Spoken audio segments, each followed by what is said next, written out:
this idea. Harbans puzzle, we can have it in 3 by 3 grid squares or 4 by 4 grid squares or 5 by 5 grid squares. So we've solved so many puzzles here, and today in this video we are just going to learn how we have to solve the Harbans puzzles. So here we have taken this 3 by 3 grid square and it reads solve the puzzle using 4, 8 and 12. So it's clear that we have to use 4, 8 and 12 in every column and every row. So this is blocked here. 4 has already been given, and now we have these 8 boxes which have to be filled by us. So now this is a pair of boxes, and here we give an operation. Operation means whatever we have to do with the numbers, whether we have to add them, we have to subtract them, we have to divide them, or we have to multiply them. So apart from these basic mathematical abilities, we also can solve algebraic expressions and also some arithmetic word problems with the help of this grid. So let's move on to solving this grid today. It says we have to use 4, 8 and 12, and suppose he gives us here that which numbers will be used when we have to subtract the smaller number from the bigger number and we get 4 as a result.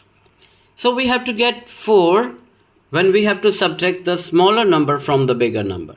So if we ask the students, they might say that we can have 8 minus 4 which equals 4, and some students also say that we can have 12 minus 8 which also equals 4. So the first condition is okay, that's correct, that if we subtract 4 from 8 we get 4, and if we subtract 8 from 12 we get 4.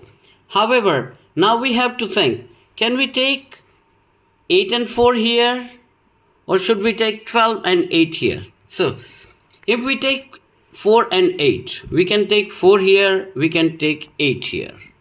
On the contrary, we cannot take 8 here and 4 here, because in this row we already have a 4. So here we cannot have a 4. So we can have an 8 here, we cannot have a 4. So we can either have a 4 here, or we can also have 12 here. So similarly, in this grid I am putting 8 here and I can take 12 here. We'll solve it in two different ways. So if we look at this, this is 4 and this is 8. Now it's clear that the third number which has to be filled in here has to be 12. Alright, now we know that we cannot have 12 here for this column. We cannot have 12 here, so 12 has to be here. And if 12 is here, then we'll have 8 here. 8 and 12 will have 4 here, and 12 and 4 will have 8 here, and 4 and 8 will have 12 here. So there are different ways of solving it. Here we started with 12 and we have an 8 here. So 4 and 8, we can have a 12 here. Here we have 12, here we have 8. So we will have a 4 here. 4 is here. Now we have to fill in 8 and 12 in these boxes. We have 12 in this column, so we cannot have 12 here. We'll have 8 here, and 12 will come this side. And we have 12 and 4 will fill in 8 here, and 8 and 12 will fill in 4 here. So these both solutions are absolutely right. They are correct. And we can have some more also. We can have 8 here and we can have 12 here. Again, the solution changes in that case.